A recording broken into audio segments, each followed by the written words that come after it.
show. I'm in a 2022 GMC Canyon Elevation, and is this a good truck or what? We're gonna find out, and we're gonna take this thing on the Hyperloop and see what the old V6, because this now has a dinosaur V6 in it compared to the newer versions, and I'm curious what the fuel economy will be on this.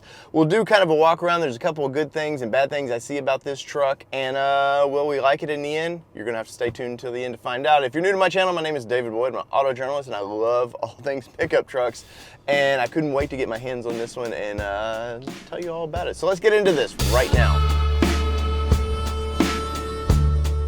All right, buckling up into this Canyon, and first off, I have to say this thing is definitely General Motors. It's all the way through. Whether you kind of got the Colorado or the Canyon, now obviously GMC is just a little bit nicer of a vehicle. So there are a couple things you do expect, and I think the latest versions of it, the new generation of it, definitely they spread that divide just a little bit and kind of make you feel like, okay, I see the difference in what I'm paying for. But with this platform here, it's a very honest truck. It drives just like you would expect. It drives like a truck that is a little bit, you know, not as subtle as you might like, but that doesn't bother me. In my day and age, I want a truck to actually act like a truck and not just be, well, you know, a car in a truck form. And there are things for that. You know, Ford has the Maverick if you're interested in stuff like that. But when I look at a truck, I want it to feel and be able to haul things. And I think this is perfect for that. And now that these are used, might be even a better deal for you guys. And we'll try to see what the latest they're going for right now, because with a new generation, maybe the prices fall on these a little bit, where they're more of a bargain, maybe not. You know, we still live in a world that loves trucks, so we'll see there. We got to head to the old gas station to fill this thing up and do our loop. Something that might keep you wanting a newer vehicle is the newer version has a 4-cylinder, where this is I believe it's a 3.6 in this, where it's a 2.7 4-cylinder in the next generation of this truck, which less cylinders should equal better fuel economy, right? But the power of, you cannot, I know everything's going turbo, and I have a turbo Bronco that I love. It's a V6 twin turbo, but turbo can't duplicate everything that the bigger displacement engines can, and they can actually get better fuel economy though. So let's pull into this old gas station and find out what this thing will do and how much fuel it's going to take. One thing I actually do like about this thing, they did away with the nozzle. I love the fact there's no more filler caps anymore for that, and it just makes it nicer to me. And let's see, gas is getting a little expensive, so round and around she goes. All right, we put 7.42 gallons in this thing. All right, I think I've got the odometer reset on this thing, but if not, we will do this. We will go old school. It's got 5,832 miles on it. So the gauge on this to reset the odometer is a little funky. You hold it down and it just keeps going back to the best fuel economy it's showing. So we may have to go old school on this one. You guys know I like to do the fuel economy on these. I like to do them as what the trip computer says, because I think that's where the manufacturer says it should be. And I'm going to take the word that the manufacturer is somewhat correct on these things. But as always, we'll start the loop. It's showing best of 21 miles per gallon as of right now. So can we break that? I have done better in the Frontier. The Frontier got ridiculous. I want to say it was like 26.3 on the Hyperloop, which is pretty unprecedented on this thing. Problem I'm going to have too with this vehicle is it's a V6 and I want to get into it. That's the problem I'm going to have. And of course, you know, fuel economy, you can't do that. One of the cool things about this truck is you get a lot of actual buttons and features. You know, it's not all touch screen anymore. You still have, you know, all your HVAC controls are physical knobs. You got buttons to push to change all your gauges and that. And you get a actual cruise control on this one, which is woo! They've taken some GMC's taken some heat, and GM in general has taken some heat of doing away with that and putting it all in the screens. You get a lot of your high beam assist and all that now are in the screens, and people just do not like that. And that's one thing, if you like more of an honest truck, the little bit older version like this might actually appeal to you. You know, I look at this truck and I kind of would compare it to the current Frontier, because the Frontier is somewhat of an older vehicle, even though it's fairly new, but it's still kind of an old school style truck that a lot of people want. A lot of people, especially with these smaller trucks, they do not want all the gadgets and everything that to me could be a distraction when you're driving. And there is an older generation that you know, the older we get, the older I get, the less I need to pay more attention to the road and less to the tech. One thing I will stress about this vehicle is how quiet it actually is in the interior. This is by far one of the more quiet midsize trucks that I've been in. I'm just sitting here thinking to myself, like, wow, you don't get a lot of road noise. Cars are going by me. I'm not hearing that, and that is something that you expect with the GMC brand. It is a higher end brand for pickup trucks, so you do expect these things to you know, ride a little more quietly, and I can say this one definitely fits that bill. Now, while it may not have all the luxuries that kind of a modern buyer would expect, like a lot of any buttons basically on the steering wheel, everything seems to be an afterthought of like, oh, we should have put cruise control up here on the steering wheel.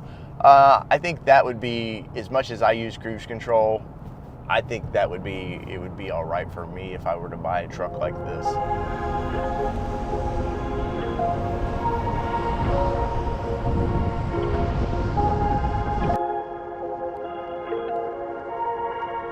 Let's talk about a couple good things about this truck, and I'll give you a couple bad things about it. Maybe we'll do 3 and 3. First off, good things about this thing is seating position. This thing, GM to me has always had the way when they brought back the midsize truck for this generation, I feel like they took in account seating, because, you know, the old S10s, when I was a kid, we used to have those bench seat S10s, and they were just simple vehicles. Part of the Colorado Canyon versions that came back, they just kind of felt cheap. Where this one doesn't feel very high end to me, but it also feels a lot better. It's like they took the leap of the next generation of the vehicle. And I've said for a long time that GM, to me, their seating position, I like it. I think when I think of the interior of this vehicle, the layout, how it feels like a car to me.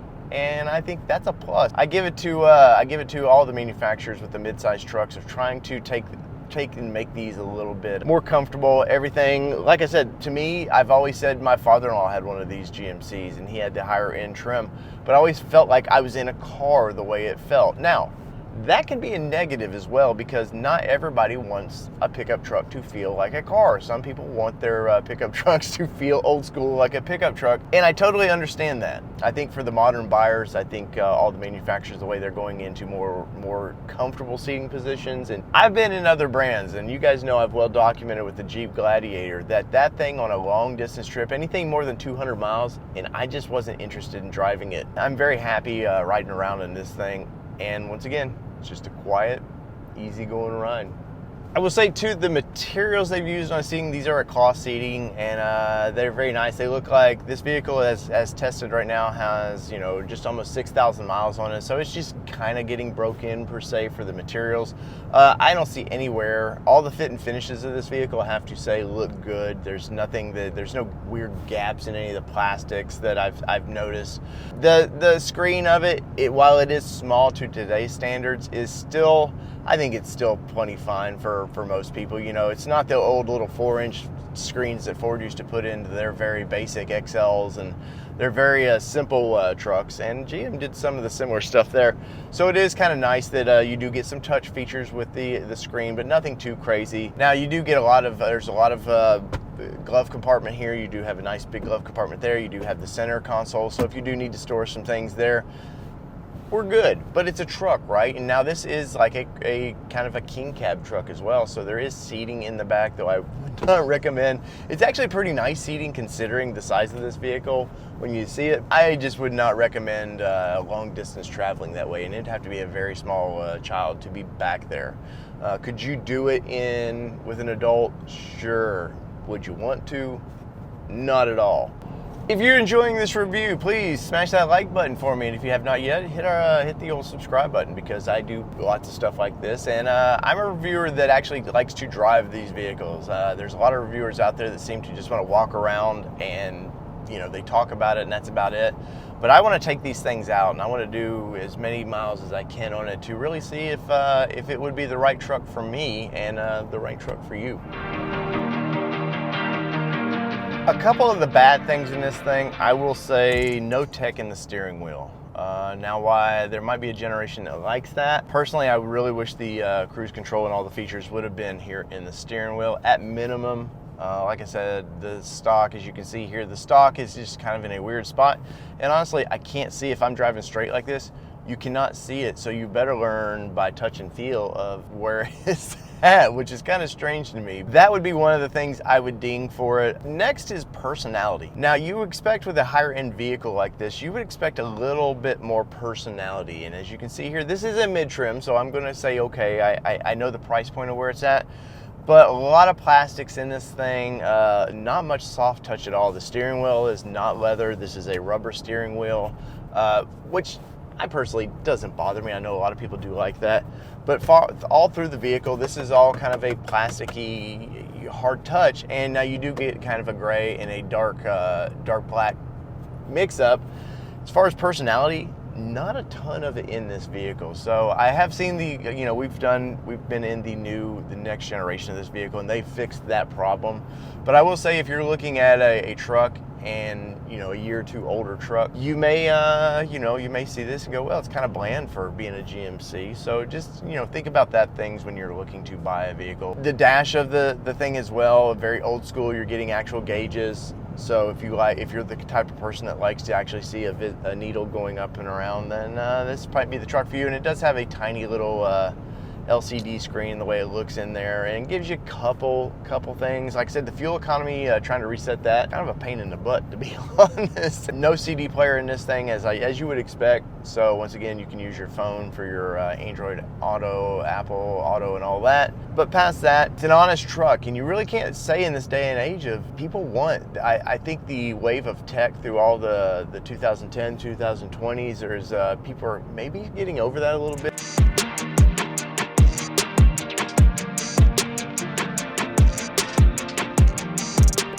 This thing rides great, and how much fuel am I about to put in this? Because we're at my Kroger's, and it's time to gas her up and find out.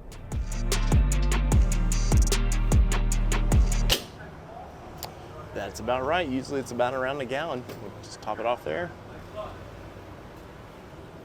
There we go, completely topped off. All right, we're gonna take a look at what the gauges say here, and it looks to say 23.2, and I'm gonna go home and I wanna do the fuel economy on this, because we used 1.34, looks like gallons of gas versus what it's saying here.